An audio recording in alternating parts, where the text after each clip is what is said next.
Muchas gracias por su asistencia. Vamos a iniciar el acto con un breve vídeo sobre lo que es el clúster de la industria de defensa. Gracias.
Como les decía, muy buenas tardes.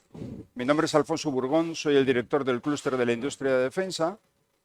En primer lugar, quería dar las gracias, como siempre, al Ateneo de Santander y especialmente a su presidente por cedernos el salón de actos para la celebración de este evento. En segundo lugar, les quería dar las gracias a todos ustedes por acompañarnos y más en esta tarde tan desapacible que ha quedado. Y en tercer lugar, por supuesto, dar las gracias a nuestro invitado, el embajador Nicolás Pascual de la Parte. Voy a darles unas breves pinceladas sobre nuestro conferenciante de esta tarde, Nicolás Pascual de la Parte. Es licenciado en Derecho por la Universidad de Murcia y diplomático de carrera. A lo largo de su carrera profesional ha ocupado distintos destinos, como el de embajador asesor del Gabinete del Ministro de Asuntos Exteriores, Unión Europea y Cooperación, embajador consejero del Departamento de Asuntos Internacionales y embajador de España ante el Comité Político y de Seguridad de la Unión Europea. Ha estado también destinado en la Secretaría del Grupo de Reflexión sobre el Futuro de la Unión Europea y en la Unidad Política de Alerta Rápida del Consejo de la Unión Europea. También ha sido jefe del Grupo de Trabajo para América Latina y Naciones Unidas, miembro del Gabinete de Presidencia de Gobierno, consejero de Asuntos Europeos de la Embajada de España en Berlín, Alemania, secretario general adjunto de Asuntos Aduaneros y Comerciales de la Unión Europea, secretario de la Embajada de España en Dublín, Irlanda, y jefe de Servicio de Asuntos de Gibraltar de la Secretaría de Estado para la Unión Europea, entre otros cargos y destinos. Y embajador en la OTAN. ¿Perdón? Embajador en la OTAN. No he terminado. Ah, Ha realizado el curso de Defensa Nacional del Ministerio de Defensa y habla perfectamente inglés, francés y alemán. Su anterior destino fue el de representante del Reino de España ante el Consejo de la OTAN y actualmente es embajador en misión especial para las amenazas híbridas y la ciberseguridad en la Dirección General de Política Exterior y de Seguridad del Ministerio de Asuntos Exteriores, Unión Europea y Cooperación de España. Les explico brevemente, aunque luego él lo hará mucho mejor, que la función del embajador especial es dar cobertura a los compromisos internacionales asumidos por España y hacer valer su posición en foros internacionales sobre la materia, formando parte de las negociaciones de los instrumentos multilaterales o acuerdos bilaterales sobre seguridad en el ciberespacio, especialmente en grupos pertenecientes a Naciones Unidas o a la OTAN. En el ámbito nacional, representa al Ministerio de Exteriores en órganos como el Consejo Nacional de Ciberseguridad. En definitiva, nuestro invitado, Nicolás Pascual, es un alto funcionario del Estado con una brillante hoja de servicios, como han podido comprobar, y una persona comprometida a nivel profesional y a nivel personal también con la defensa y la seguridad de España. Y yo le agradezco mucho que haya hecho el esfuerzo de venir desde Madrid para darnos esta conferencia que estoy seguro que va a ser de mucho interés. Cuando acabe su intervención, yo ahora me voy a sentar ahí, los voy a dejar con el embajador. Habrá un turno de preguntas y, como siempre, pues les agradeceremos que aquellos que quieran participar hagan preguntas muy escuetas, entre otras cosas, para dar la posibilidad al mayor número posible de personas de intervenir. Así que nuevamente, muchísimas gracias. Embajador, tienes la palabra. Te dejo oficiando. Gracias. Pues muchas gracias, Alfonso, por tu presentación y muchas gracias también al Clúster de Industria de la Defensa, al Ateneo de Santander por acoger este acto. Yo cuando puedo me pierdo en Santander, es una ciudad preciosa y por tanto no me cuesta nada coger el tren y venir aquí. Cada vez que me invitéis estaré aquí con mucho gusto acompañándoos. Me ha pedido Alfonso que durante las próximas 4 horas les hable de... No, son 4. Les hable de unos temas que pueden ser de interés general. Como él bien ha anticipado, no se trata aquí de que yo les dé a ustedes una lección magistral, porque seguramente conocerán los temas, sino que entre todos seamos capaces de establecer un diálogo interactivo, de forma que al final podamos más o menos sacar unas conclusiones de consuno sobre la mejor forma de proceder por parte de España en este contexto internacional tan elusivo, tan cambiante y tan amenazante en el cual estamos. Antes que nada, y antes de entrar en los temas propios de la ciberseguridad, de las amenazas híbridas y de la desinformación, conceptos que después veremos exactamente lo que significan, decirles que nos encontramos en una situación crítica de la historia de Europa, de la historia global, por la criminal e injustificada invasión de Ucrania por parte de Rusia. Aparte del sufrimiento humano enorme y tremendo que esto supone y la destrucción material, desde el punto de vista de las relaciones internacionales, no podemos evitar pensar en la importancia que tiene que uno de los estados fundamentales de mantenimiento del orden internacional, cual es Rusia, la Federación Rusa, heredera de la URSS, la Unión de Repúblicas Socialistas Soviéticas, uno de los garantes, como digo, del orden salido de la Segunda Guerra Mundial, lo haya cuestionado a través del revanchismo y del revisionismo de Putin, que no se encuentra a gusto con el orden internacional. No es cualquier país, como digo, y por tanto las consecuencias de su invasión de Ucrania se van a hacer notar, ya se están haciendo notar en todo el mundo y durante mucho tiempo, porque es uno de los pilares fundamentales y es uno de los países que está representado en el Consejo de Seguridad de Naciones Unidas con un sitio permanente, que es el país con más cabezas nucleares, algunas más que Estados Unidos, y como digo es el país más grande del mundo, tiene 11 usos horarios, Rusia.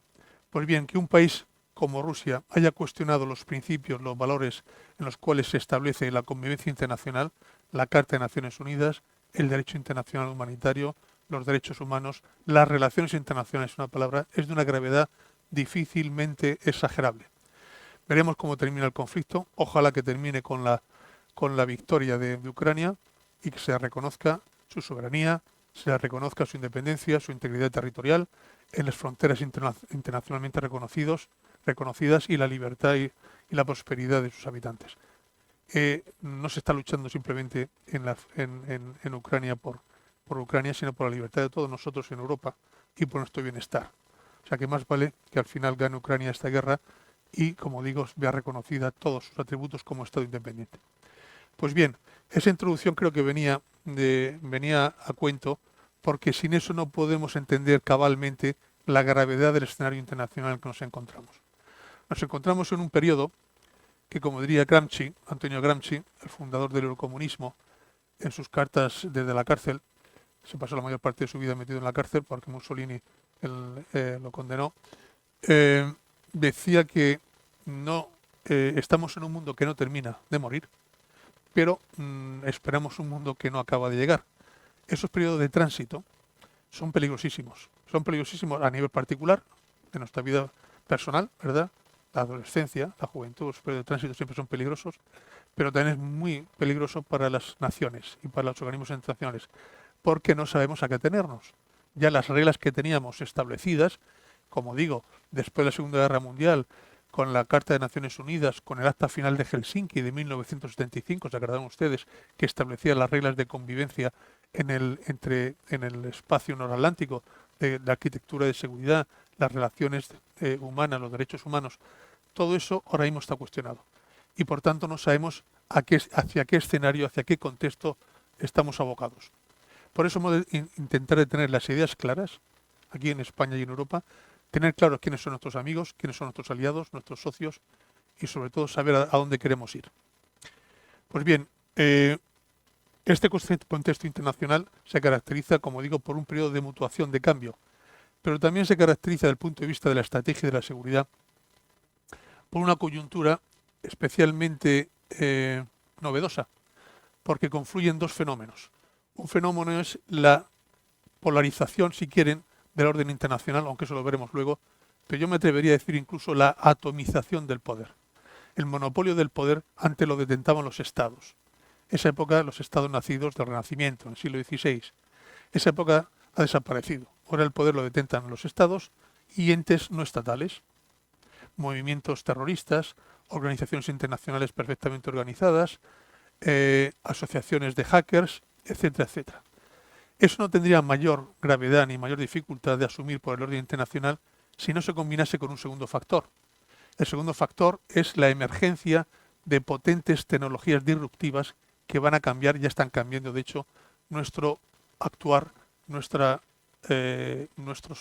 saber, nuestro estado privado, público, económico, social, político. Es decir, las nuevas tecnologías disruptivas, las veremos ahora, van a cambiar radicalmente y cualitativamente nuestras relaciones humanas y las relaciones políticas. Si combinamos los dos factores, unos señores que no son estatales y por tanto no se someten a ninguna disciplina internacional, que tienen fácil acceso a tecnologías disruptivas capaces de hacer un impacto enorme sobre nuestra paz, nuestra estabilidad y nuestra seguridad, podemos ver que el cóctel Molotov es potencialmente muy peligroso. Junto a esto tenemos también una tercera característica de este periodo de tránsito, que es la polarización creciente. Hasta ahora vivíamos en un orden multilateral. Aquí me atrevo a hacer un pequeños cursos. La joven promesa Henry Kissinger, que acaba de cumplir 100 años, en su libro Leadership, en el último libro que ha publicado, nos dice que no existe un orden internacional natural, que no existe un orden internacional lógico, que el orden internacional es el trasunto, la traducción de las relaciones de fuerza existentes entre los países y en concreto las relaciones de fuerza existentes entre las grandes potencias. Por tanto, cuando había dos grandes potencias después de la Segunda Guerra Mundial, Estados Unidos y la Unión Soviética, el orden era bipolar. Después de la implosión de la Unión Soviética en 1991 y previamente la caída del muro de Berlín, quedó solamente Estados Unidos como única potencia hegemónica y por tanto el orden fue unipolar durante 30 o 40 años. Pues bien, ahora el orden, una vez que está emergiendo China y que hay otras potencias llamando a la puerta para emerger también como la India y otras, el orden internacional seguramente será multipolar, pero asimétrico. Multipolar y asimétrico porque habrá dos grandes potencias, dos grandes hegemones, los Estados Unidos de América y China, Rusia, que será una potencia regional, la Unión Europea, que pretendemos ser un actor internacional, después veremos cuáles son nuestros límites, nuestras ventajas para ejercer ese papel de actor internacional, y después una serie de países que aspiran a ser también importantes. Brzezinski distinguía entre lo que son actores internacionales y lo que son pivotes estratégicos.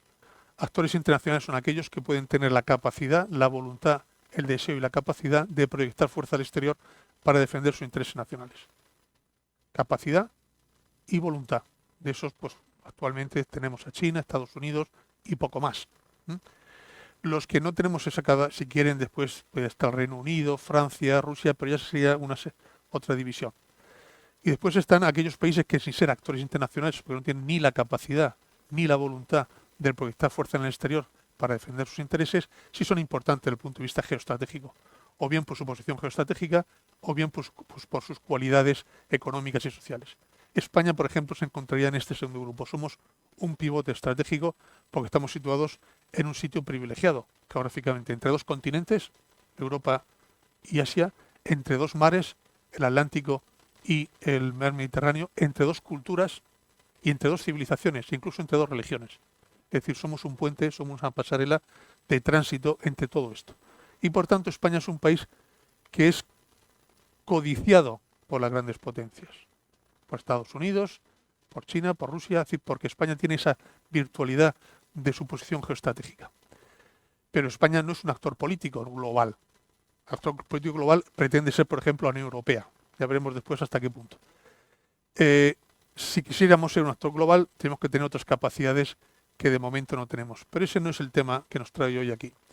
Quería simplemente decirles que ese multipolarismo asimétrico no sabemos hasta qué punto va a ser pacífico. La emergencia de China, lo que ellos llaman, a los chinos les gusta decir que ellos están emergiendo de una forma pacífica, le llaman en inglés peaceful rise, no como los americanos que se han establecido a base de guerras y de sangre y fuego a lo largo de su historia. Ellos no, ellos se van a establecer como gran potencia por medios pacíficos, por la cooperación y la colaboración. Ya vemos la cooperación y la colaboración que tiene el mar de China y con Taiwán. Pero bueno, y esto me lleva a una pequeña reflexión. Es decir, ¿qué pasa cuando hay dos potencias en el mismo momento en el mundo que se disputan la hegemonía? Una que está establecida, Estados Unidos, y otra que pretende disputarle ese rango, China.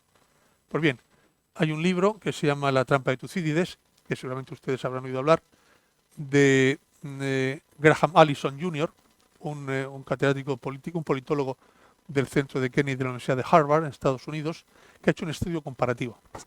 El bueno de Tucídides era muy mal general. General en griego se llama estrategos, o sea, estrategia, y estrategia viene del griego estrategos, que significa general. Pero el pobre Tucídides era muy mal general, periodo de las batallas, pero un gran escritor. Y escribió La Guerra del Peloponeso. La Guerra del Peloponeso, que como saben enfrentó a Esparta con Atenas. Y que al final ganó Esparta, pero fue una victoria pírrica, porque las dos ciudades salieron derrotadas, arruinadas, y les costó mucho. Perdieron prácticamente su influencia en el Mediterráneo y fueron sustituidas por Roma. Pues bien, haciendo hincapié en ese libro de Tucídides, La Guerra del Peloponeso, Graham Allison establece un estudio comparativo en momentos históricos en los cuales había dos potencias, una emergida y una emergente. Y estudia 16 casos concretos. Y llega a la conclusión objetiva de que esos 16 casos, 12 terminaron en una guerra abierta. Solamente 4 se resolvieron por medios pacíficos o al menos no con hostilidades abiertas. ¿Y esos 4 cuáles fueron?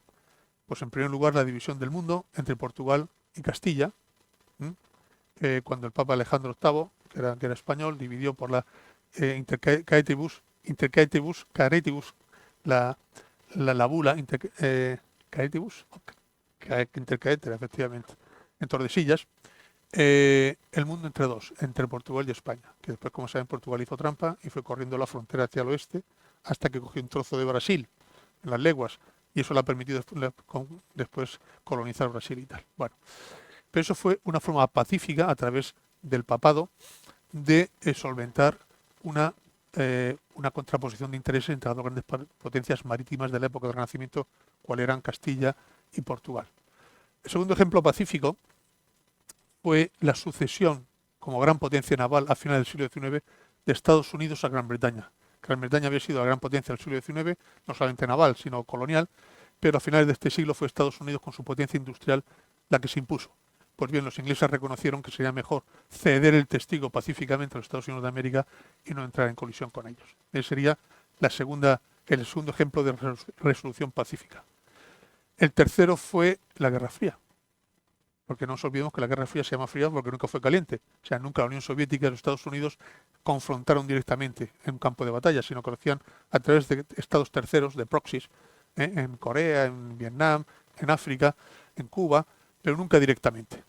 Por tanto, también fue un éxito de la diplomacia y de la distensión el que Estados Unidos y la Unión Soviética no entrasen en una guerra que hubiese sido quizás el fin de la humanidad. Lo más cercano que estuvieron fueron con la crisis de los misiles en Cuba en 1962. Lo hemos visto todos por la televisión muchas veces. Y el cuarto ejemplo de Graham Allison es la convivencia pacífica entre Francia y Alemania en el seno de la Unión Europea, después de haberse enfrentado durante 3 guerras. En 1870-71, con Bismarck, la reunificación alemana, la Primera Guerra Mundial y la Segunda Guerra Mundial. Ahora, Francia y Alemania, pues junto con otros países europeos, estamos conformando un proyecto común de paz, de estabilidad y de prosperidad. Pues bien, las matemáticas dicen que de 16, 4 se resolvieron, se solventaron pacíficamente y 12 terminaron una guerra. La pregunta, por tanto, que se impone claramente es esa rivalidad estratégica entre Estados Unidos y China. ¿Seremos capaces de que se resuelva también pacíficamente o estamos abocados a una confrontación mayor?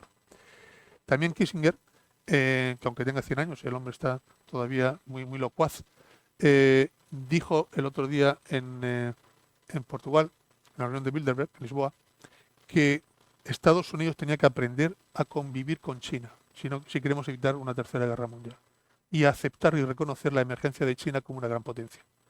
Otros, sin embargo, piensan que eso es muy difícil porque actualmente ya existe una guerra fría tecnológica entre Estados Unidos y China, como veremos a continuación, en cuanto a las tecnologías disruptivas emergentes. Existe una lucha a ver quién llega antes a la inteligencia artificial, por ejemplo, las aplicaciones civiles y las aplicaciones militares de la inteligencia artificial entre Pekín y Washington. Que se quede ahí la guerra fría, que sea tecnológica, que sea comercial, que sea económica, pues no estaría del todo mal. El problema es que cualquier malentendido, un cálculo erróneo, pues pueda producir un enfrentamiento armado, ya sea con motivo del mar de China, el mar del sur de China, el mar del este de China con Taiwán, básicamente. Y ustedes miran, pero hombre, actualmente un error de cálculo es difícil de admitir con la cantidad de tecnologías que existen. Pues no tan difícil. Todas las guerras, o la inmensa mayoría de las guerras, se han producido por error de cálculo, no por voluntad. Es decir, rápidamente, la Primera Guerra Mundial, cuando matan al heredero al trono de Austria-Hungría, Francisco Fernando, y a su mujer, Danilo Princip, un terrorista serbio que pertenecía a un movimiento de liberación de Serbia contra el Imperio Austrohúngaro, nadie pensó que eso iba a ir más allá de una reprimenda o de una incursión por parte de Austria en Serbia, pero debido a la actuación de las alianzas previamente establecidas entre los países, terminó una guerra mundial de 5 años y 20 millones de muertos. De hecho, cuando las tropas iban al frente en agosto del 1914, iban con un uniforme de verano, pensando que para Navidad estarían todos en casa, ganadores o perdedores, pero que duraría 3 meses. 5 años y 20 millones. La Segunda Guerra Mundial, igual. Hitler, cuando decide entrar a recuperar el pasillo de Danzig, nunca pensó que se iba a provocar una guerra. Le habían cedido ya los Sudetes, los ingleses y los franceses, que habían en la República Checa, le habían cedido antes el Anschluss, la incorporación a Austria, la reincorporación del Saarland, el rearme de Alemania, que estaba prohibido por el tratado de Versalles, que finalizó la Primera Guerra Mundial, y como no pasaba nada, pues él dijo, bueno, pues ahora voy a por Danzig y ya está. Pues no, eso ya fue la gota que desbordó el vaso y provocó la declaración de guerra de Inglaterra y de Francia y la Segunda Guerra Mundial, esta vez 50 millones de muertos y 6 años de guerra. Es decir, la mayor parte de las guerras no son queridas ni planeadas, son improvisadas después de un mal cálculo de ganancias y de costes. A Putin le ha pasado igual en Ucrania. Putin pensaba que en Ucrania iba a entrar rápidamente una especie de blitzkrieg, de una guerra relámpago, y en 2 semanas o 3 semanas cargarse a Zelensky, matarlo si era posible, si no cogerlo preso, y poner un gobernador títere, un presidente del gobierno títere en Ucrania. Y después paz y aquí gloria. Pero no ha sido así. Y ahora estamos en una guerra de desgaste de 15 meses, 16 meses, sin que veamos una salida a corto plazo. Y no sabemos cómo va a terminar esto. Luego también Putin hizo un error de cálculo y por eso estamos en una guerra en el centro de Europa. Es más, recordarán que antes de la invasión fue el 24 de febrero del año pasado. No me acuerdo porque tenía COVID, estaba en casa. Pero 10 días antes, Putin visitó China y se entrevistó con Xi Jinping. Y una de dos, o bien le dijo al presidente chino, no, lo que acabamos de ver, no te preocupes, esto va a ser una guerra como rápida, no, esto no va a ser ni siquiera una guerra, de hecho no lo llaman guerra, le llaman operación militar quirúrgica especial. Va a ser como un poco como la península de Crimea, que mandé unos señores vestidos de verde sin ningún distintivo, con lo cual aquí nadie se llamó a mayores problemas, no me pusieron unas sanciones internacionales, eso sí, pero bueno, las aguanto bien. Y el chino, Xi Jinping, le diría, bueno, si va a ser una cosa tan leve o va a ser una cosa tan rápida, pues allá tú, pero en fin. Y claro, no ha sido así. Y ahora China se encuentra apoyando, en contra de su voluntad, con un coste reputacional enorme, al chulo del barrio, al golfo del barrio, al que ha roto todas las convenciones y las reglas internacionales. Eso para China tiene un coste reputacional enorme, porque como hemos dicho antes, ellos querían aparentar ante el mundo otra cara de potencia pacífica, de potencia pacificadora y no de apoyar a un invasor y una guerra de agresión. Pues bien, Esto se lo comento para que vean que un mal cálculo por parte de China, por parte de Estados Unidos o de una potencia del Indo-Pacífico podría provocar lo que nadie quiere, que es un conflicto. Y por tanto haremos bien en desescalar todas las posibilidades de que esto desemboque en un conflicto. ¿Mm? Y efectivamente tenemos que acostumbrarnos a vivir con China como gran potencia, eso sí, exigiéndole las mismas reglas que nos exigimos a todos en la comunidad internacional. China está en la Organización Mundial de Mercado, pero no respeta sus reglas. Respeta la que les gusta del mercado y no respeta la que no le gusta. Eso no puede ser. ¿Mm? Entonces, tenemos que mantener un terreno de juego igual, y igual que nosotros nos exigimos unas reglas y a los demás miembros de la Organización Mundial de Comercio, pues China tendrá que jugar con las mismas reglas. Bien, les había dicho antes que hablaríamos de las tecnologías emergentes disruptivas, que se supone que es donde yo tengo la ignorancia bien organizada y no se nota mucho. Yo aquí suelo distinguir a efectos didácticos, pero es una división mía, no la hagan más, no tiene mayor importancia, entre tecnologías instrumentales y tecnologías finalistas. ¿Cuáles son las primeras? Las primeras son todas aquellas tecnologías que nos van a permitir adentrarnos en un nuevo mundo, que es la tecnología finalista que la veremos luego. Las instrumentales son, por ejemplo, el 5G, la quinta generación de telecomunicaciones. ¿Mm? Los teléfonos que tenemos son 4G, pero ya con aplicaciones de 5G. Aquí China se encuentra a la cabeza, claramente, de la carrera digital. Los Estados Unidos en su momento no invirtieron. No invirtieron porque, y esto hay que decirlo claro, existen tres modelos diferentes en cuanto a la forma de regular lo digital y desarrollar lo digital. El modelo chino, que es el modelo que aprovecha los desarrollos tecnológicos, las innovaciones tecnológicas para aumentar el poder de control del Partido Comunista Chino sobre la sociedad china, sobre el país y sobre los chinos de dentro de China y de fuera. Es decir, centralizan el poder y aumentan el poder a través del multiplicador del control de las nuevas tecnologías. Y una de ellas es la 5G de telecomunicaciones, que exige una masiva inversión en la infraestructura, lo que se llama hardware, los repetidores, las antenas, etcétera, etcétera. La fibra óptica, pero te da la rentabilidad a medio o largo plazo, no cuando hace la inversión. Pero los chinos piensan siempre a largo plazo, porque no tienen elecciones cada 4 años. Para ellos, parece ser que cuando le preguntó De Gaulle a Mao qué pensaba de la Revolución Francesa, dijo que todavía le faltaba perspectiva histórica para calificar ese suceso que fue hace 2 siglos nada más.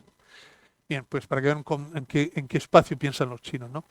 Mientras que el modelo americano es un modelo controlado por las grandes plataformas digitales, Google, Amazon, Facebook, las que quieran, las 5 grandes y otras, y por tanto lo que prima es el beneficio económico a corto plazo. Y hacen inversiones para las aplicaciones. Todas las apps que tenemos son americanas, porque eso sí una rentabilidad a corto plazo, rápida. Pero no invirtieron en la infraestructura necesaria para desarrollar el 5G, y por eso se quedan descolgados los americanos en esta tecnología. Aunque ellos ya están pensando en la 6G. En la 6G sea una tecnología de telecomunicaciones que ya toda la infraestructura actual quedará obsoleta. Por eso no sé si merece mucho la pena invertir en 5G si va a quedar obsoleta dentro de unos años.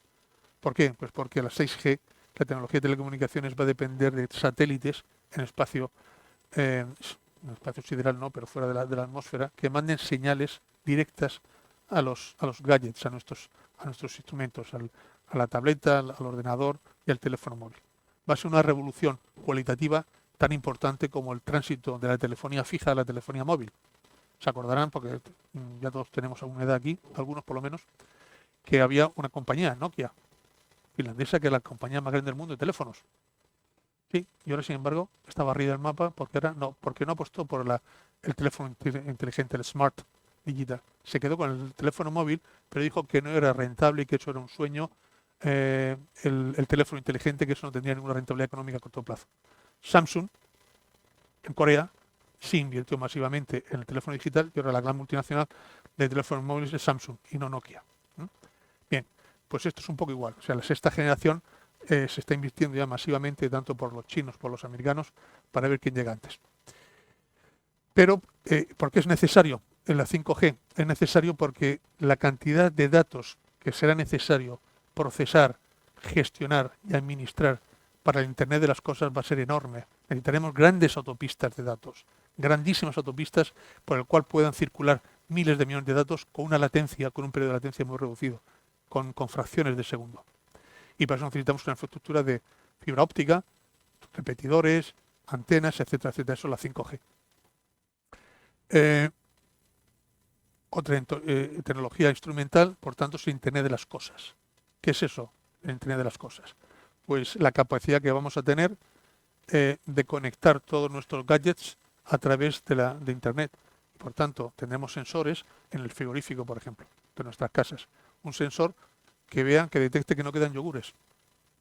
O que los yogures que están ahí están caducados, porque sabe la fecha y tiene una barra, el sensor, y entonces ordena al supermercado donde solemos ir a comprar a otro sensor en el supermercado que mande yogures a esa dirección. Y entonces por Amazon te llegan los yogures y cuando tú llegas por la tarde del trabajo encuentras una caja de yogures en la puerta porque ha dado la orden tu frigorífico. Seguramente lo sabrás antes porque esa orden del frigorífico lo tendrás en tu móvil porque está conectado con el frigorífico. También está conectado con tu coche y lo verás en el panel del coche que el frigorífico ha hecho esa orden. Ese es el Internet de las cosas. La red de contactos entre todos los gadgets que utilizamos y que ahora son independientes está en una red de redes en contacto permanente intercambiando información y órdenes.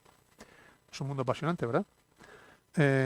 Después, otra tecnología emergente es la nanotecnología. Eso no me vaya muy lejos, pero ya saben lo que es la reducción de la tecnología porque desde la física cuántica, yo no soy un especialista en esto, pero algo he leído, las leyes que rigen, las leyes físicas y matemáticas que rigen en el mundo normal, no rigen en el mundo atómico. No existe gravedad, no existe fuerza magnética, es decir, que las leyes que rigen nuestro mundo visible no rigen en el mundo microscópico. Y por tanto, la nanotecnología será capaz de descifrar las leyes que rigen en el mundo subatómico, microscópico o no. Porque son diferentes a las que nosotros conocemos.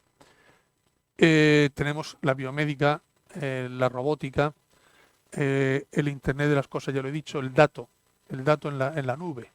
El dato es fundamental.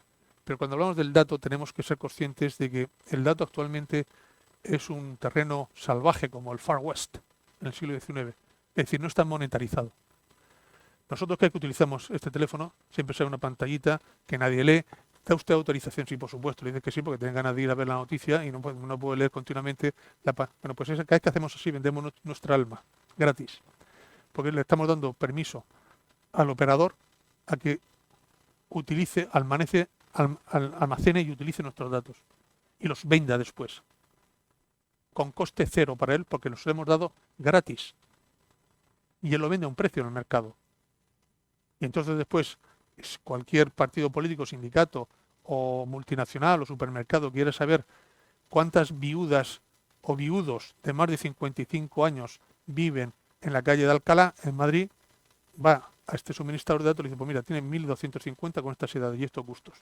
Ya sabes a quién dirigirte y qué productos ofrecerles a todos ellos, individualizadamente. Eso tiene un valor de mercado enorme, la gestión de datos, la consumo de datos. Pero lo consiguen gratis, no nos pagan por conseguir nuestros datos. Eso tiene que acabar.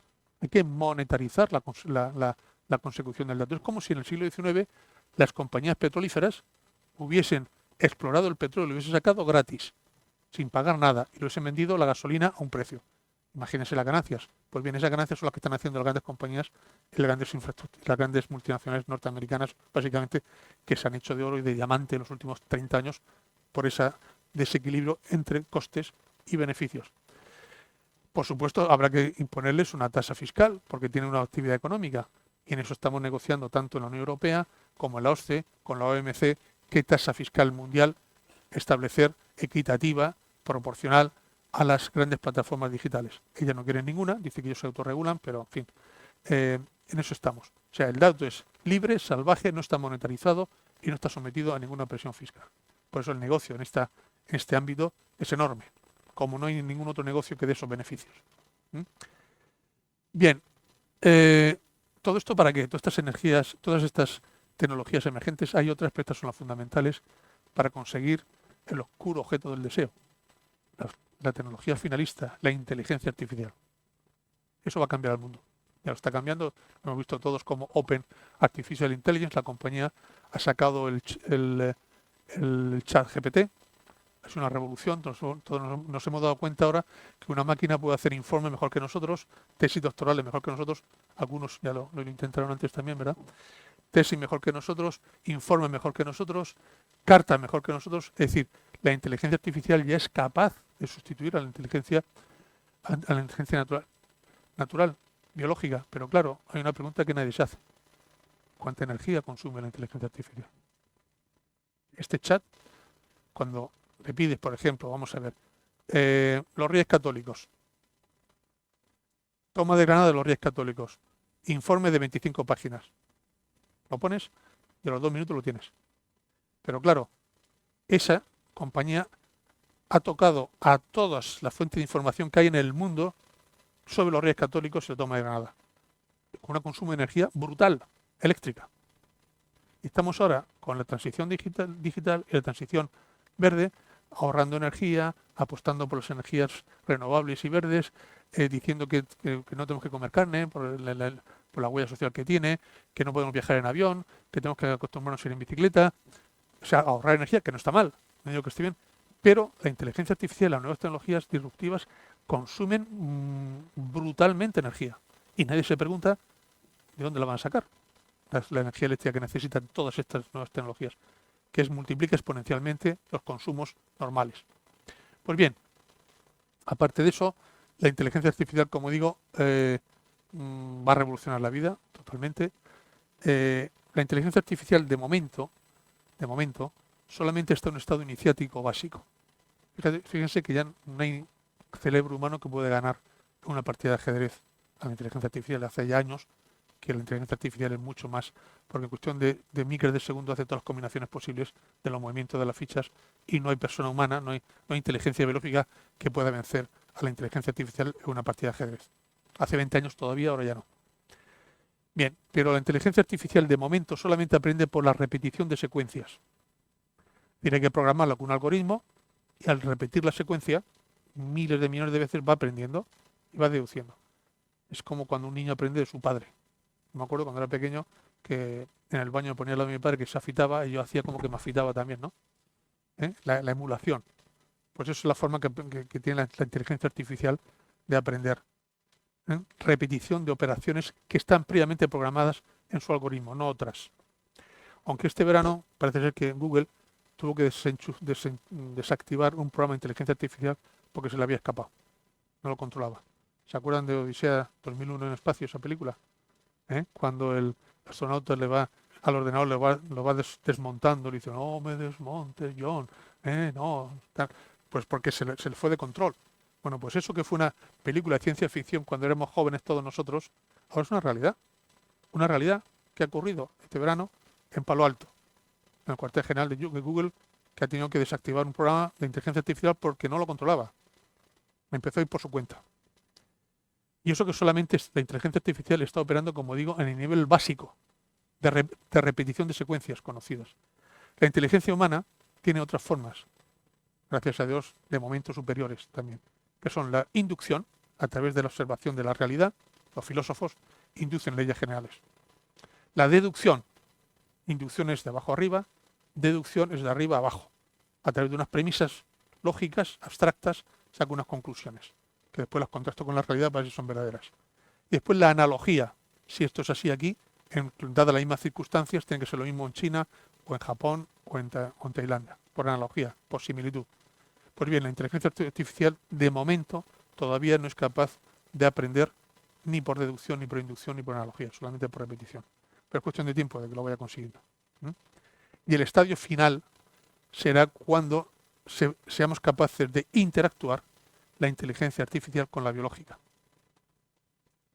Entonces yo tendré aquí, la próxima vez que me inviten, espero que no tarde tanto tiempo, pero en fin, y yo tendré aquí un microchip en la patilla de mis gafas, o mejor todavía, bajo la piel de mi muñeca, que el reloj lo cubrirá y no se notará, y le estará hablando la inteligencia artificial, no yo.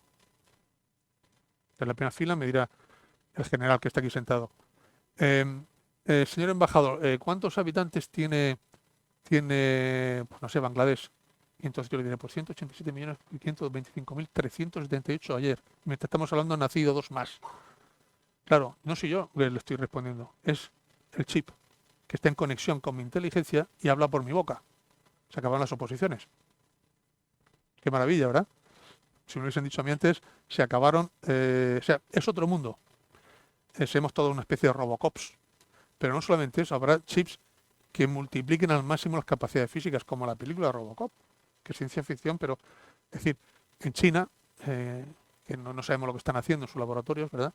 Pues parece ser que una de las cosas que están haciendo es mezclar ADNs humanos con ADNs de no humanos, para tratar de ser seres vivos, que no sabemos lo que se pueden llamar, homínidos, con poca inteligencia y con mucha fuerza muscular, que pueden ser soldados maravillosos, que comen poco, que beben poco y tienen mucha fuerza, ¿no? O sea, imagínense, bueno, eso se llama el proyecto Quimera, el griego Quimera, que como saben era la mezcla de un cuerpo humano con un cuerpo animal. Eso evidentemente nos obliga a una reflexión. Los límites éticos, morales y legales de la inteligencia artificial y de todas las tecnologías emergentes en conjunto. Es decir, ¿es legal y es legítimo todo lo que puede hacer la tecnología? La respuesta evidentemente es no. Pero siempre habrá gente que piensa que sí y lo hará. Y una vez que se haga, los demás lo emularán. El señor que hizo la reproducción de la oveja Dolly, ¿verdad? Reproducción a través de una célula no sexuada, hizo otra oveja igual, ¿se acuerdan? Bueno, eso era impensable, es antiético, antiestético, antiético y anti de todo, pero se hizo la oveja. Porque si se hace una oveja se puede hacer un hombre. ¿Mm? Bien, pues eso es lo que realmente ahora tenemos que dedicarnos los estados, sobre todo los estados que tenemos una civilización occidental basada en principios y en valores, de ponerle límites y condiciones éticas y morales a la inteligencia artificial. Lo que ocurre es que esto es como la guerra de la carrera de los galgos y la libre mecánica. Nunca coges la libre mecánica porque siempre es más rápida que los galgos. O sea, ponerle puertas al campo legales a los desarrollos tecnológicos va mucho más rápido que tardamos 10 o 15 años en ponernos de acuerdo en negociar un tratado internacional en el seno de Naciones Unidas. 15 o 10 o... Claro, y mientras tanto los desarrollos tecnológicos no esperan, van acelerándose exponencialmente. Por tanto, tenemos ese problema. Bien, antes había dicho que íbamos a hablar de algunos conceptos que son un poco novedosos, pero que tampoco son muy difíciles de comprender, porque en el fondo estos son creaciones de los profesores de universidades norteamericanos que para vender libros tienen que inventarse nuevos conceptos de realidades que ya existían antes. Antes los americanos lo que hacen es un gran artículo en el Foreign Affairs. Si eso tiene éxito, lo convierte en un ensayo, y si tiene éxito, lo convierte en un libro, que eso es lo que hizo Francis Fukuyama con El fin de la historia. Un artículo, después un ensayo, después un libro. Se ha hecho millonario, porque lo ha vendido miles de veces, ¿no? La misma idea. Pues bien, los catedráticos, los politólogos, los sociólogos norteamericanos son especialistas en conceptualizar cosas que ya existían, pero con nuevos matices. Por tanto, cuando hablamos que es amenazas híbridas? Bueno, yo soy una amenaza híbrida, yo mismo. Mi persona es una amenaza híbrida. Depende de cómo se me utilice, ¿no? Si les divierto está bien, si les aburro soy una amenaza híbrida. Amenaza híbrida es un concepto que viene a decir que a través de la utilización de métodos o de medios convencionales y no convencionales, militares y civiles, provoco la desestabilización económica, social y política del potencial adversario, controlando yo la iniciativa del ataque y su escalada hacia arriba o hacia abajo. Normalmente es el recurso del pobre con respecto al rico o del débil con respecto al fuerte. El que es fuerte no necesita amenazas híbridas, tiene el poder militar directamente. La amenaza híbrida normalmente es utilizado, como digo, por el débil con respecto al fuerte. ¿Qué sea una amenaza híbrida? Pues la primera que se me ocurre a mí es Homero en la guerra de Troya, cuando los aqueos entran a través del engaño con un caballo, ¿verdad? Y después de la panza del caballo, mientras están durmiendo los troyanos salen y le cortan el cuello a todos y se quedan con la ciudad. Bueno, eso es la amenaza híbrida. El engaño, el disimulo, con una fuerza menor, unos pocos soldados, se hacen con una gran ciudad, aprovechando el disimulo y el engaño. Pues bien, como digo, son amenazas híbridas. Por ejemplo, la utilización masiva y grosera de los flujos migratorios. ¿Se acuerdan que hace unos años en la frontera de Polonia, que en Bielorrusia, aparecieron miles de sirios, miles de afganos, que los trasladaban a través de aviones de la compañía aérea turca hacia Bielorrusia y los bielorrusios lo lanzaban contra la frontera en Polonia. Salió en las noticias. Bueno, pues es una amenaza híbrida porque lo que se buscaba era desestabilizar la sociedad y la economía polaca. Eso es, no confundamos, la inmigración no es una amenaza per se. La inmigración es un fenómeno natural que existe desde que el hombre es hombre. Se ha movido para arriba, para abajo, de norte a sur y de este a oeste. Y es necesario y es incluso deseable, siempre y cuando sea una inmigración legal, regular y reglada, evidentemente. Pero manipular groseramente los flujos migratorios de gente necesitada para desestabilizar un país, eso es una amenaza de vida, por ejemplo. Otra amenaza de vida es cortar las cadenas de suministro o las cadenas de abastecimiento de energía o de materiales estratégicos, lo que se llaman las 13 rare earths, tierras raras, el cobalto, el galio, telurio, todos estos que son fundamentales para hacer toda la tecnología, y que el 85% de esos 13 elementos que se llaman tierras raras críticas los tiene China. El 85%. ¿Por qué? Pues porque ellos no tienen problemas medioambientales, si se los tienen les da igual. Entonces explotan a cielo abierto las minas de esos minerales, mientras que en Occidente, en virtud de la preservación del medio ambiente, no nos atrevemos a explotar nuestras propias reservas en esos minerales. Y somos dependientes de China, totalmente dependientes de China. 85% de la producción mundial de todos estos materiales estratégicos o minerales estratégicos está en China. Pues bien, eso también puede ser una amenaza estratégica, que te corte el suministro, el abastecimiento. De hecho, la Segunda Guerra Mundial, cuando Japón entra en guerra contra Estados Unidos a través del ataque a la base naval las Filipinas de Pearl Harbor, en Hawái, de Pearl Harbor, es porque los Estados Unidos previamente les había cortado el suministro de petróleo. Sin petróleo, la maquinaria militar de Japón no podría funcionar, ni siquiera la economía. Como ya no tenían petróleo, dependían del petróleo norteamericano, cuando los americanos decidieron cortarle el suministro, ellos entraron en guerra directamente. Es otra amenaza de vida.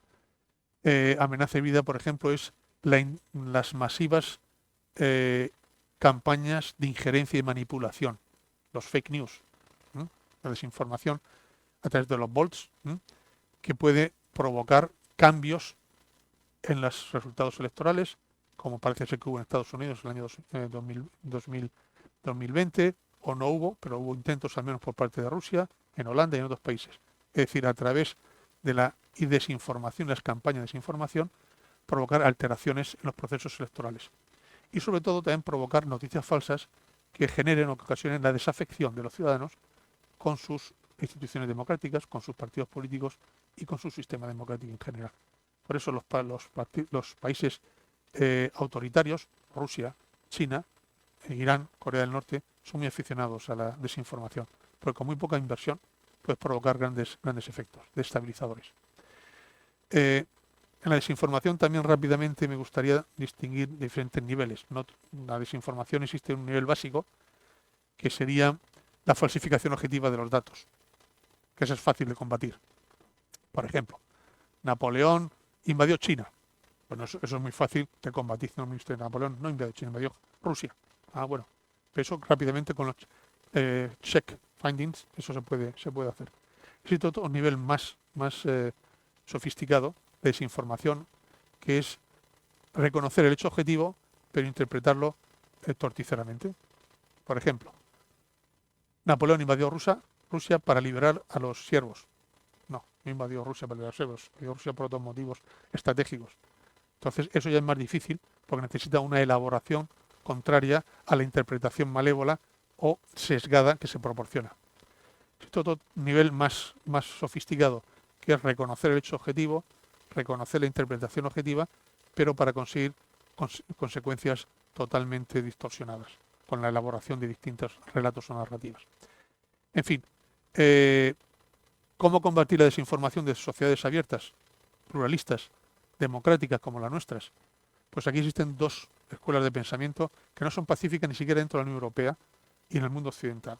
Aquellos que piensan que para combatir la desinformación hay que tener una instancia centralizada, oficial, que limpie las noticias a la entrada y que distribuya después las noticias limpias a los consumidores finales, o sea, un gran hermano. Y aquellos que pensamos que no merece la pena parecernos a los que nos atacan para defendernos contra ellos. No hay que parecerse a los chinos, ni hay que proceder como los rusos para protegernos contra ellos, sino que tenemos que mantener nuestros valores y nuestros principios de sociedad abierta y de democracia. Es decir, para combatir a los caníbales no podemos comérnoslos nosotros y convertirnos en caníbales. Nosotros somos diferentes. Por tanto, habrá un coste, un margen de error a la hora de que habrá noticias falsas que se colarán. Pero yo pago como ciudadano libre de una sociedad libre ese coste de que me pueden engañar alguna vez, o 2 o 3 veces, pero yo prefiero elegir la fuente de información. Y que no haya nadie que me diga, esa es la verdad oficial, o eso es lo que usted tiene que leer, o eso es lo que usted tiene que aprender. Porque entonces, como digo, estamos acabando con nuestras libertades y con nuestra sociedad abierta y nuestra democracia. La estamos devaluando y degradando. Insisto, hay gente que piensa que en aras de la seguridad hay que sacrificar grados de libertad y personas que pensamos que no. Pero esa es mi opinión personal, que yo creo que si empezamos por ese camino terminaríamos mal. O sea, yo prefiero más grado de libertad, pese a que haya una posibilidad de que me engañen. Bien. Zona gris. ¿Qué es la zona gris? La zona gris es esa zona precisamente entre el conflicto, la paz y el conflicto, o entre la paz y la guerra, que no es una cosa ni la otra. Y es precisamente en esa zona gris en donde se mueven estas amenazas híbridas, estas nuevas tecnologías emergentes. Es decir, es la zona que, por debajo del umbral que provocaría una reacción militar total por parte del atacado. En la OTAN tenemos el artículo 5 del Tratado de Washington de 1949, que estipula claramente que cuando hay un ataque militar o una amenaza de ataque militar contra uno de los aliados, esa cláusula del artículo 5 permite una reacción de solidaridad de todos contra el atacante, todos para uno y uno para todos, como D'Artagnan. Pues bien, esa es la cláusula de disuasión que existe para que nadie se le ocurra atacar o amenazar a un país aliado porque sabe que se enfrenta a toda la OTAN, incluido Estados Unidos. Dentro de los tratados de la Unión Europea tenemos el artículo 42.7. 42.7 del Tratado de la Unión Europea habla de la cláusula también de asistencia mutua, y el artículo 222 del Tratado de Funcionamiento de la Unión Europea habla de la cláusula de solidaridad, que en principio tienen la misma capacidad de disuasión que los de la OTAN. Pues va a ser que no, porque Suecia y Finlandia no se han fiado de la seguridad que le da la Unión Europea y han ingresado en la OTAN renunciando a siglos de neutralidad, que era su señal de identidad de Suecia y de Finlandia, sobre todo de Suecia, porque la neutralidad de Finlandia, como la de Austria, estaba impuesta por los vencedores de la Segunda Guerra Mundial, por Rusia y Estados Unidos, sobre todo por Rusia. Pues se hablaba de finlandización, mientras que la neutralidad de Suecia era una decisión propia, libre, adoptada por Suecia desde su independencia. Pues bien, cuando Suecia y Finlandia han votado su ingreso en la OTAN es porque no se fían de que el paraguas protector de la Unión Europea sea suficiente para garantizar su seguridad. Por tanto, hemos de llegar a la conclusión de que el organismo fundamental para la seguridad, para garantizar la seguridad colectiva defensiva del territorio de nuestra independencia y nuestra soberanía, es la OTAN. Y la Unión Europea está para otras cosas. ¿Para qué otras cosas estaría?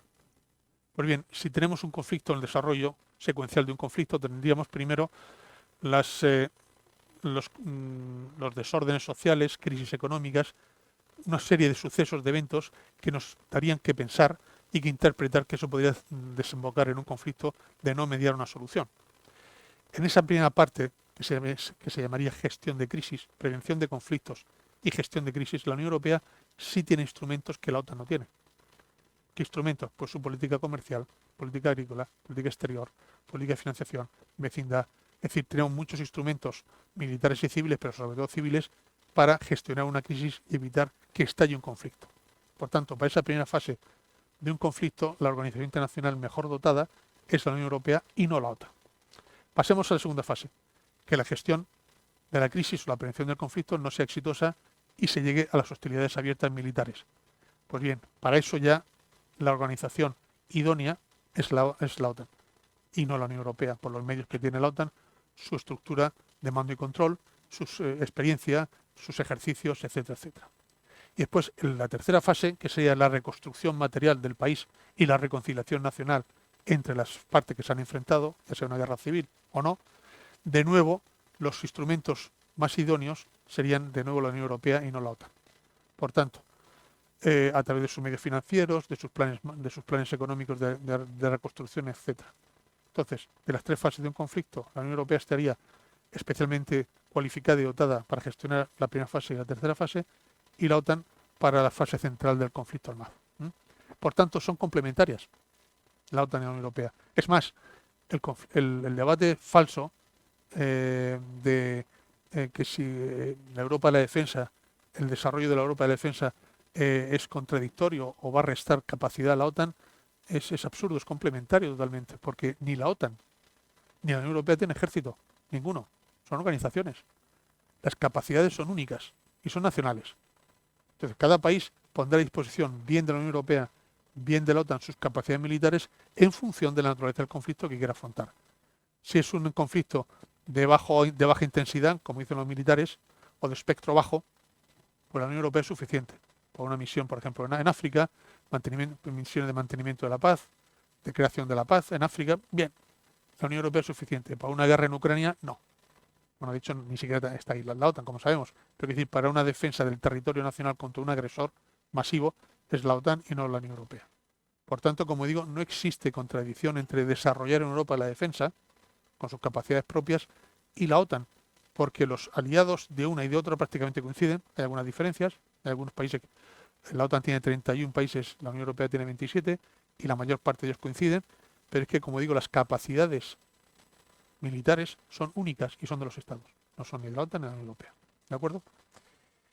Bien. Desinformación, ya hemos hablado, zona gris, amenazas híbridas, yo creo que esos conceptos los tenemos claros. En la guerra de Ucrania, que es parte también de nuestra conferencia, Alfonso, tenemos que hablar de la guerra de Ucrania. Hemos empezado con Rusia y después pero yo creo que era necesario hacer esto. ¿Cuántas horas nos quedan? 3 horas, bien. No sé si me dará tiempo.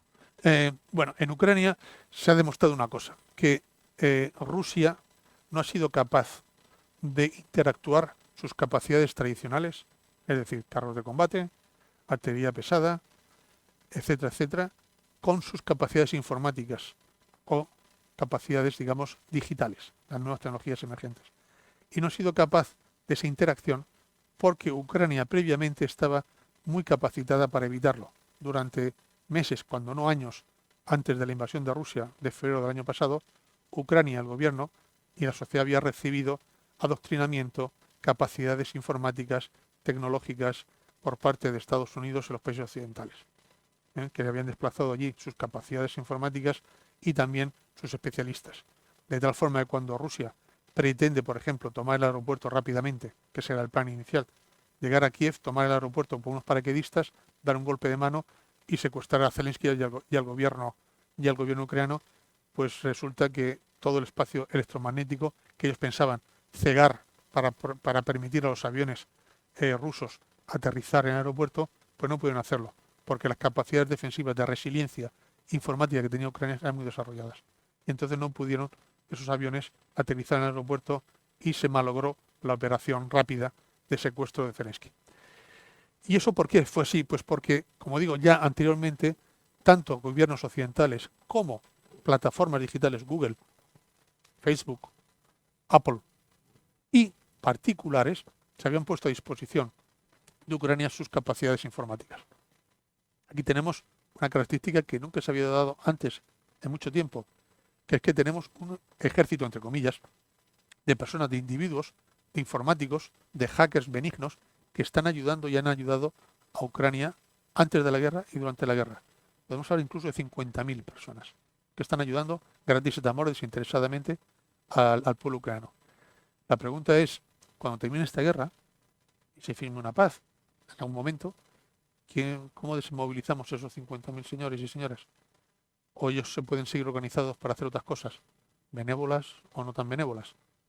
Es decir, se dan cuenta del riesgo que eso supone, porque no los controla nadie.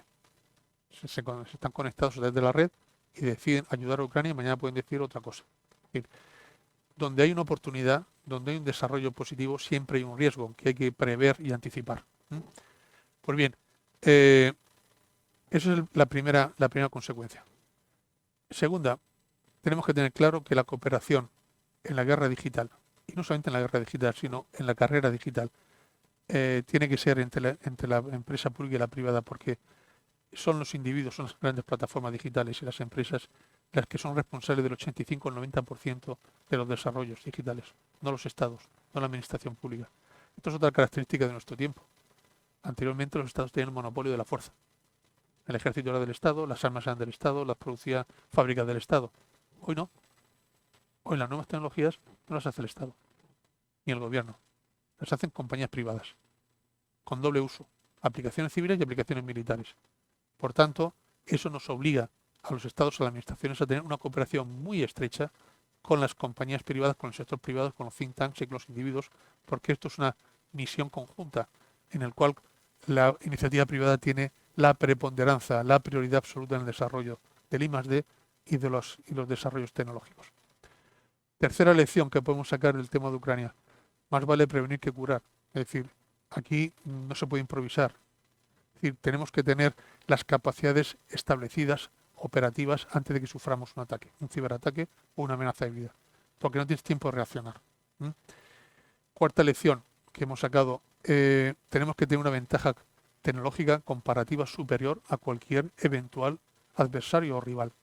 Si no tenemos esa capacidad tecnológica superior, no seremos capaces de neutralizar y desactivar esa amenaza. Eso implica una inversión masiva en I+D, una inversión masiva en las nuevas tecnologías. Quinta lección, necesitamos una plataforma de cooperación estructurada y sistemática entre la administración, los gobiernos y la iniciativa privada. La OTAN ya se está discutiendo el tema. La creación para la próxima cumbre no está en Vilnius en julio, sino el año que viene en Washington, de una plataforma de coordinación virtual y digital de las capacidades de los aliados, a través también de Diana y del Fondo de Inversión. Y en la Unión Europea también tenemos una red de supervisión y control de los ciberataques, por virtud de la cual nos comunicamos inmediatamente los CERT, que son los Centros de Respuesta Rápida tecnológicos, y los SOCs, que son los Centros de Operaciones de Seguridad. Uno es para prevenir, el SOC, para prevenir, y el CERT es para responder mitigando o neutralizando el ataque. Eso es fundamental. Y la sexta lección es que tenemos que tener la capacidad que yo llamo cognitiva. Existen en la OTAN y en toda la doctrina mundial militar, existen 5 dominios operativos: la tierra, el mar, el aire, el espacio, la ciberseguridad, ciberespacio, y hay un sexto que no existe todavía, pero que yo ya me adelanto porque tendría que venir, que es el cognitivo, que es transversal, es horizontal porque informa a todos los demás. Y tenemos que tener las capacidades informáticas y de inteligencia suficientemente desarrolladas para prevenir los acontecimientos. Para eso, insisto, tenemos que tener capacidades muy desarrolladas de concentración de datos, de gestión de datos y capacidades analíticas para interpretar esos datos. De nada vale que tengamos muchísimos datos si no somos capaces de analizarlos debidamente. Bueno, pues esa capacidad cognitiva de acumulación de datos, de análisis de datos y de prevención de acontecimientos es lo que puede evitar un conflicto, más que los otros dominios. Ese dominio cognitivo es el que tenemos que desarrollar si queremos prever guerras potenciales, incluso por error humano o por falsos cálculos. Y voy a terminar como he empezado. Empezamos con Rusia y termino con la guerra actual. La guerra siempre es igual. La guerra es una proyección de la política, decía Clausewitz, que era una política por otros medios, pero la guerra siempre es la utilización de unos medios militares para la consecución de unos fines políticos. Lo que pasa es que ahora la guerra se hace de una forma muy diferente. Y las nuevas tecnologías emergentes van a producir un cambio cualitativo, un salto adelante, difícil de prever. Pero para eso, como digo, tenemos que ponernos ya a trabajar a nivel de estados, a nivel nacional, a nivel colectivo en la Unión Europea, en la OTAN, para prevenir en la medida de lo posible las nuevas modalidades de guerra que van a bascular sobre las nuevas tecnologías. Y por tanto, también termino por donde empezar, por el periodo de tránsito. Y eso les atañe primeramente a los militares, pero después a toda la sociedad. Es decir, si estamos transitando de capacidades tradicionales, como hemos dicho antes, fragatas, destructores, portaaviones, artillería pesada, tanques, carros de combate, a nuevas tecnologías que nos van a permitir una guerra a través de los satélites, de los drones, que no tienen, son unmanned, están teledirigidos a distancia, tenemos también que tener un mix presupuestario, un mix político para saber exactamente cuántos recursos presupuestarios, cuántos recursos económicos dedicamos todavía a proveernos de capacidades convencionales y qué cantidad a desarrollar las nuevas tecnologías. ¿Cuánto invertimos en drones y cuántos en aviones tradicionales? Un avión tradicional te puedes comprar 1000 drones. Un F-35, un Eurofighter, son 800, 900 millones de dólares, por eso puedes tener 1000 drones. Tú mandas 1000 drones de pronto contra el enemigo y aunque te abata 980, si pasan 20, te lo cargas. O sea, por saturación, invasión por saturación.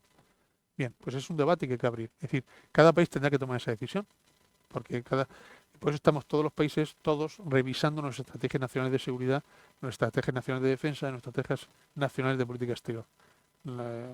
Antes lo hacíamos cada X tiempo, ahora casi todos los años, porque los acontecimientos en el campo tecnológico nos obligan a actualizar continuamente las estrategias. Pues bien, ese mix, esa combinación ideal entre capacidades y presupuestos para lo tradicional y lo novedoso, es lo que tenemos que ver. Entre todos, no solamente las Fuerzas Armadas, que es lo que más le va a impactar, sino la sociedad civil, porque la seguridad es una cuestión de todos, no solamente de los uniformados. Los países más desarrollados, Estados Unidos, el Reino Unido, Israel, han comprendido muy bien esto. La seguridad en esos países no solamente es de los uniformados, de las Fuerzas Armadas, de la Guardia Civil y la Policía. Por supuesto que en primer lugar es de ellos, pero después de toda la sociedad, cada uno en su puesto, haciendo lo que tiene que hacer. Muchas gracias.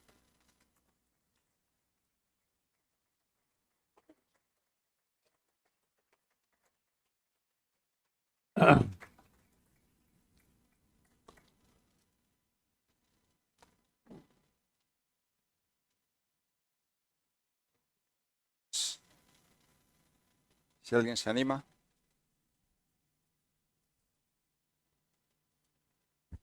Hola, buenas tardes. Yo tenía un par de preguntas. La primera es en relación con la guerra de Ucrania. Como usted ha dicho, Rusia esperaba en 3 o 4 semanas hacerse con el control de la situación. Eso no ha sucedido, llevamos año y pico. Y últimamente vienen llegando mensajes de Moscú diciendo que a Occidente no le conviene que Rusia pierda la guerra. Eso dice Moscú. Sí, que Rusia pierda la guerra. Me gustaría saber cómo se acoge esto en la OTAN. Y la segunda cuestión tiene que ver con la propia OTAN y el artículo 5, en el sentido de que la agresión a un país cualquiera implica que participen todos los demás. Me gustaría saber qué ocurriría si ese conflicto es entre Marruecos y España, si Estados Unidos intervendría también en favor de España. Gracias, dos preguntas muy fáciles y sencillas de responder. Bien, vamos a ver. Lo de Moscú es desinformación. Ellos han visto que la guerra se les está torciendo mucho, pero mucho, mucho. Y lo que quieren ya es empezar a ver salida al túnel en el cual se encuentra Putin y sus secuaces. Por tanto, van a intentar por todos los medios en buscar facilitadores internacionales. Están viendo a China. Xi Jinping presentó no un plan de paz, porque los chinos no lo llaman plan de paz, y sí creo que eso no es un plan de paz serio. El plan de paz que nosotros apoyamos, los españoles occidentales, es el plan de 10 puntos que presentó el presidente Zelensky, ucraniano. Ese sí.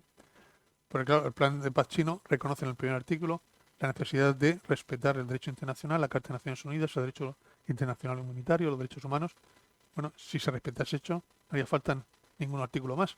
Que se vayan las tropas rusas, que devuelvan a la soberanía y a los ucranianos, que respeten las fronteras internacionales internacionalmente reconocidas y se acaba el conflicto.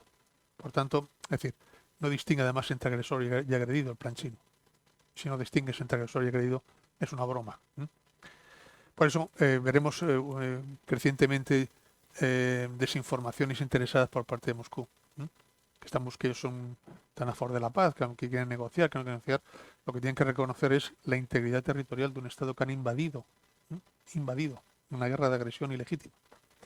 Cuarto, el artículo 5, una guerra con Marruecos. Bueno, eso ya son palabras mayores que ni siquiera quiero plantearme. O sea, sinceramente, es un escenario pero nosotros somos socios de la OTAN, Marruecos no. Nosotros somos socios de la Unión Europea, Marruecos no. El artículo 5 se nos aplicaría a nosotros, no a Marruecos.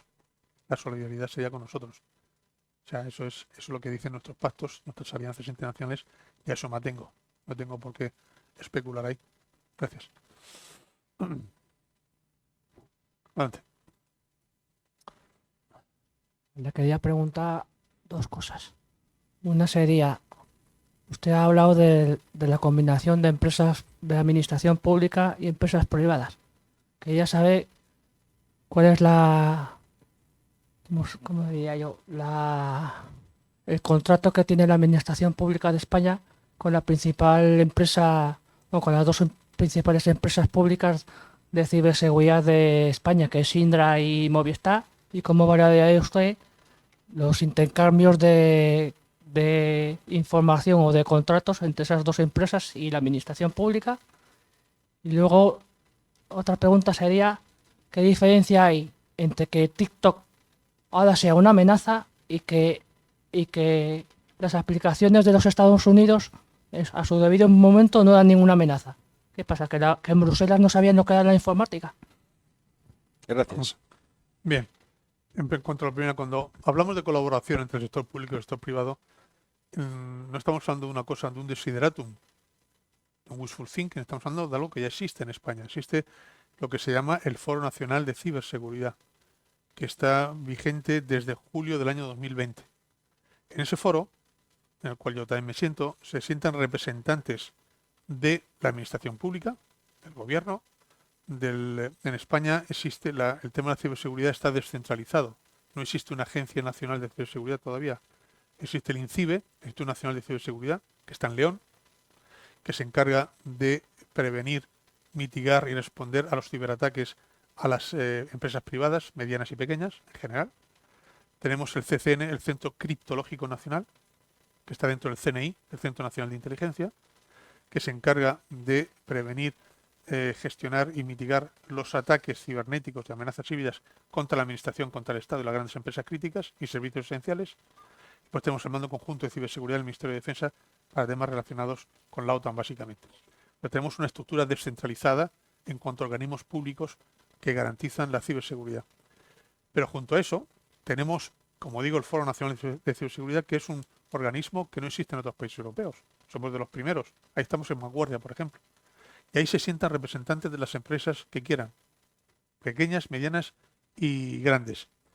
En principio hay 5 subgrupos de trabajo, uno que se encarga de la cultura cibernética, otro que se encarga de I+D, otro que se encarga de desarrollos industriales, otro de desarrollos militares y otro de prevención de ciberataques. Pero son 5 subgrupos que cada uno tiene su mesa de trabajo y se reúnen regular y sistemáticamente y existe una colaboración magnífica. Es más, empezamos con unas pocas empresas hace 2 años y ahora tenemos una lista de espera enorme de empresas que quieren estar allí. Es decir, las empresas son las primeras interesadas en tener una buena relación con la administración. Entre otras cosas porque de los ciberataques aprendemos todos. Para que se haga una idea, nosotros en España recibimos al día, no sé, 1.000, 2.000 ciberataques. Estados Unidos unos 30.000 al día. De esos ciberataques, unos son graves, otros son menos graves, pero sobre todo de algunos no nos enteramos nunca. Porque hay empresas privadas que no les interesa que la administración sepa que han sido atacadas. De hecho, el 80% no lo dice. Sabremos un 20% de los que nos denuncian. ¿Por qué? Pues porque existe un coste reputacional para muchas empresas. Que sus clientes sepan, un banco, por ejemplo, una compañía de seguros, que ha sufrido un ciberataque, pues puede provocar un pánico y que la gente saque el dinero de ese banco y se vaya a otro. Y por eso, pues no lo denuncia. Lo cual es una falta de solidaridad y una falta de todo. Porque solamente podemos aprender todos, como nación, a partir de los ciberataques, a partir de la experiencia acumulada. De hecho, hay 2 directivas en Bruselas, la NIS 1 y la NIS 2. La última todavía no se ha aplicado, o sea, está aprobada, pero todavía no se ha implementado, no se ha traspuesto la legislación nacional española, la primera sí. Pero ya la segunda, la NIS 2, obliga a las empresas a denunciar cuando son objeto de un ciberataque. Impone castigos y multas a aquellas que no lo hagan. Porque si no lo hacen es imposible aprender. Es imposible prevenir futuros ciberataques en el mismo sector. Por tanto, lo que antes era una actitud voluntaria, cuando nosotros lo transpongamos, la nueva directiva NIS 2 europea será obligatorio. Y tiene que ser así. En cuanto al TikTok, bueno, vamos a ver. hemos dicho antes que Estados Unidos y China se encuentran en una carrera de una guerra fría, digamos, cibernética, digital. Y entonces el objetivo fundamental de los Estados Unidos es que el ejército chino no tenga aplicaciones militares de las grandes tecnologías. De las 44 tecnologías sensibles, China está muy adelantada en 37 y en algunas más que nosotros. 5G, claramente, la inteligencia artificial, en la computación cuántica. Antes no le he hablado de computación cuántica, es fundamental, es una de las tecnologías instrumentales. ¿Qué es la computación cuántica? La capacidad que se tiene de, a través de superordenadores, con capacidades cada vez crecientes, de gestionar datos y de romper las encriptaciones. Con lo cual, cuando tengamos esa capacidad, con esos superordenadores, que no sabemos los chinos y los americanos en qué nivel están, porque no te lo van a decir, en ese desarrollo, no habrá seguridad ninguna en las comunicaciones porque cualquier clave podrá ser rota. Las claves actualmente se basan o bien en números, o bien en letras, o bien una combinación de números y letras. O sea, son numéricas o son de abecedario. Pues bien, eso tiene un número X muy alto, pero es un número limitado de posibilidades.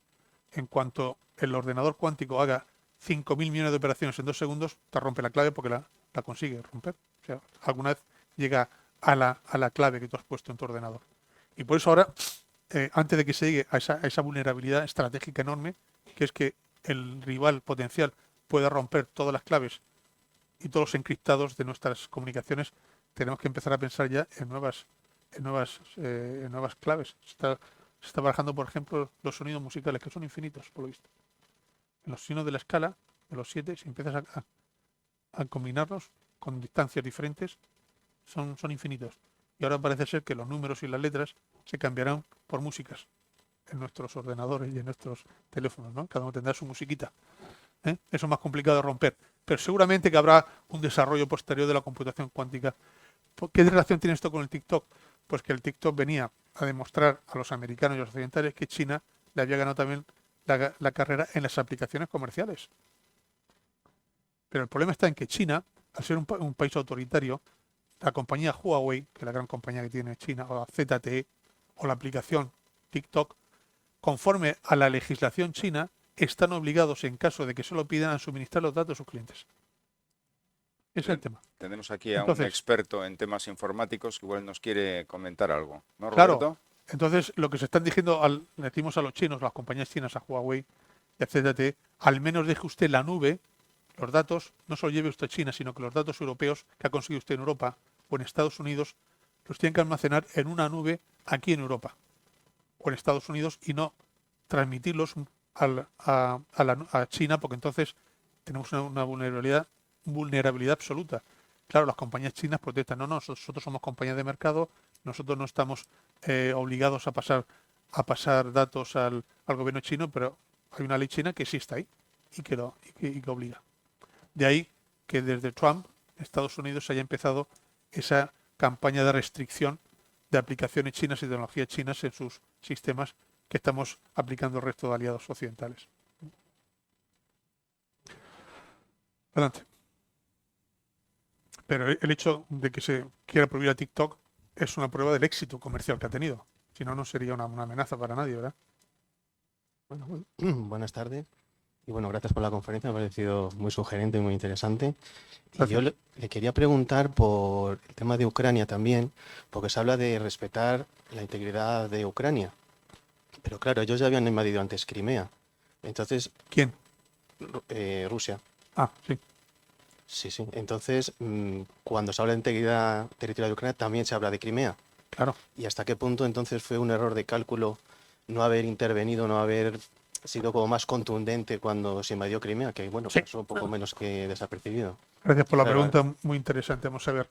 La guerra de Ucrania ha ocurrido básicamente porque la disuasión occidental no ha funcionado. Si hubiese funcionado nuestra disuasión contra Rusia, Putin no hubiese invadido Ucrania. Si invadió Ucrania es porque pensó que el coste era inferior al beneficio que iba a conseguir y por eso lo invadió. Debe pensar que la coyuntura le era propicia. Se acordará de la retirada vergonzosa de la OTAN y de Estados Unidos de Afganistán en el verano del 21. Eso mandó una señal devastadora. Yo soy de los que piensan que no hubiese habido Ucrania si no hubiese habido antes un Afganistán. Los rusos leyeron claramente que los americanos estaban en retirada estratégica, que la retirada fue tan vergonzosa y grotesca que debieron de pensar que el nuevo presidente norteamericano Biden era un hombre, un soft, un débil. Después el Reino Unido se ha ido de la Unión Europea, debilitando la Unión Europea. Alemania estaba en periodo electoral y conformando un nuevo gobierno tripartito. Francia tenía las huelgas de los chalecos amarillos, un desorden social permanente, con un presidente a la baja. Italia está como está. Y yo pensaba, pues esta es la coyuntura. Ahora o nunca. Nos van a imponer sanciones, ya llevamos 10 paquetes de sanciones contra Rusia. Estamos negociando, de hecho, el 11º paquete de sanciones. Pero ellos pensaron que están asombrados por la unidad que hemos mostrado en Occidente, tanto a nivel de la Unión Europea como a nivel de la OTAN. Eso no se lo esperaba Putin. El problema que tienen las dictaduras o los regímenes no democráticos es que están basadas en la mentira. Y nadie dice la verdad. Entonces, seguramente Putin creyó tener un ejército que no tenía. Porque nadie le dijo la verdad del ejército que tenía. Porque el general no se debe decirle a Putin, mire usted, no tiene usted los tanques que usted porque va a prisión, si no pierde la cabeza. El capitán por miedo tampoco le dice al general la verdad. Y el cabo no le dice al capitán la verdad, con lo cual todo el mundo se miente. Y nadie sabe realmente lo que hay, las capacidades. Seguramente que Putin hizo una guerra con un ejército que él pensaba en su mente que tenía, pero que en la realidad no tenía. Eso pasa también con los presupuestos de defensa. Empiezan a caer desde arriba el Ministerio de Defensa y hasta que llegue al soldado para comprarse las botas, a lo mejor los rublos se han perdido por el camino, por la corrupción. Y eso es la debilidad estructural de las dictaduras. Por tanto, tenemos que haber sido más duros cuando Rusia se anexionó ilegalmente la península de Crimea, sin duda. Rusia había dado ya otros signos. En Georgia se había quedado con Osetia y Abjasia, Sud-Osetia, Osetia del Sur y Abjasia. Las invadió y se las quedó, y ahí están todavía, en Georgia. En Chechenia hizo 2 guerras, otra en Dagestán. Había anexionado ilegalmente en 2014 la península de Crimea. Eran todos señales de que quería revisar el orden internacional, que no reconocía, y por tanto era de temer lo que está ocurriendo ahora. La disuasión occidental no funcionó. Por tanto, ahora una de las asignaturas pendientes más urgentes que tenemos que hacer es crear una disuasión suficientemente disuasoria, valga la redundancia, para que a Rusia no se le ocurra ningún aventurerismo militar en el futuro, ni invadir a ninguno de sus vecinos. Para eso tenemos una estrategia, tanto en la OTAN como en la Europea, disuasoria, que no la tenemos. Eso hay que hacer. Por cierto, al hilo de lo que comentas, hay analistas que dicen que ni siquiera el poderío nuclear de la Federación Rusa en estos momentos es tan potente como nos han hecho creer. Posiblemente. Que probablemente gran parte de su arsenal está obsoleto, cuesta muchísimo, medio achatarrado, mal mantenido y por tanto inoperativo.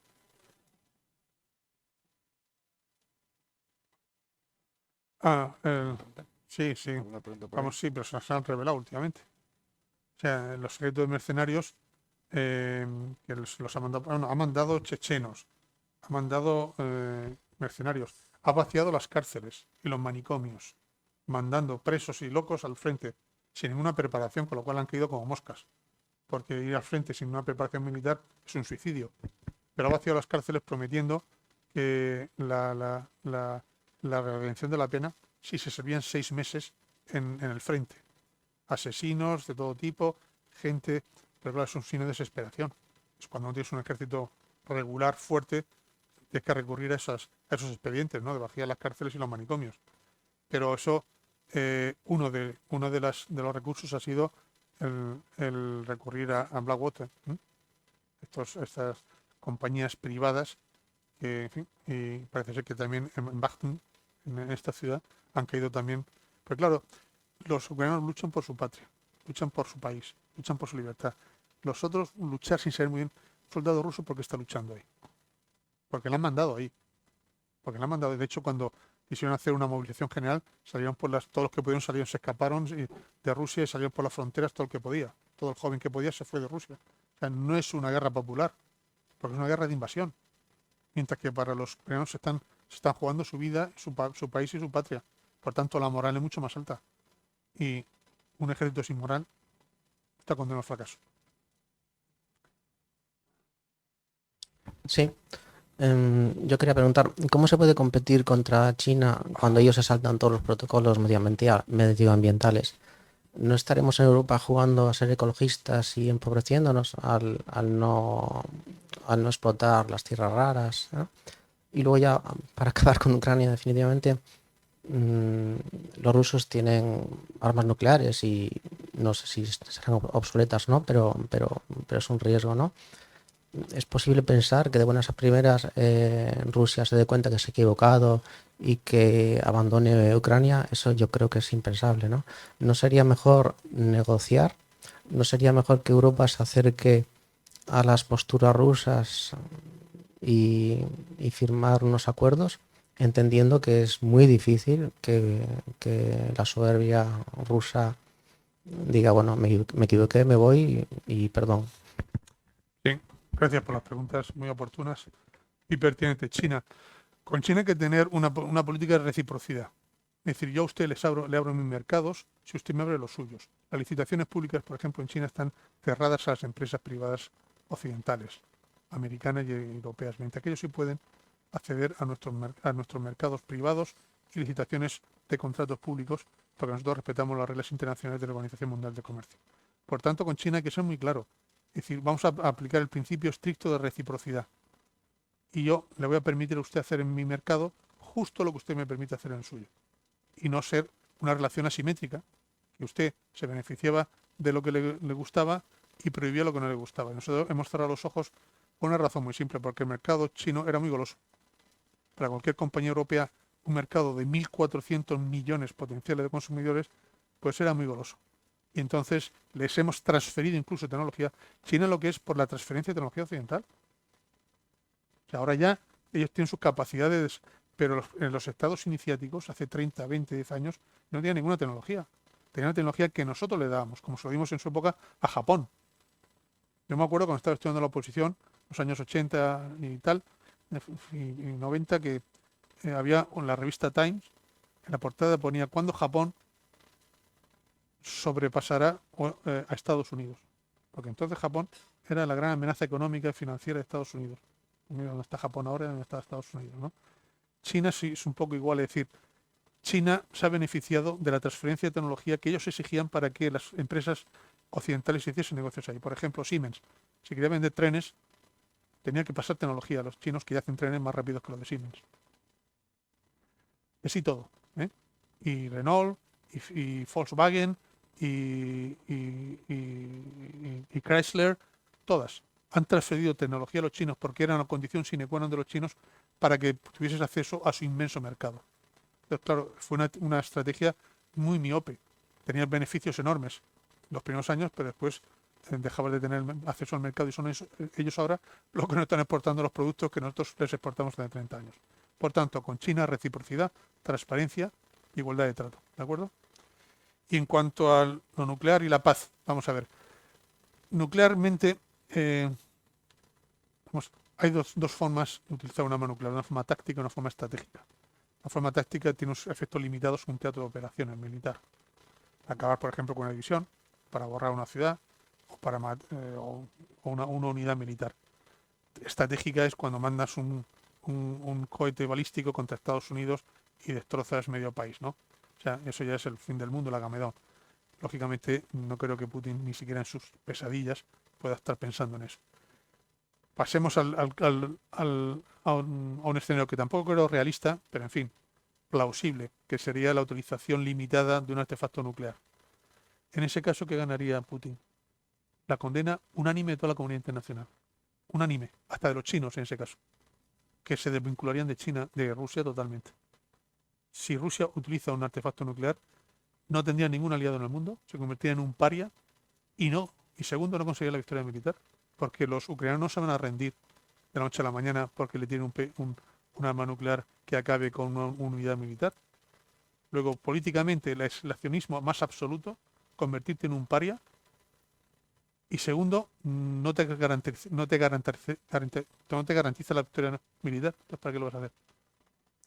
Muchísimas gracias. En cuanto a la negociación, que eso es fundamental. Hemos consumido ya. Vamos a ver, la paz tiene que ser justa. no vale cualquier paz.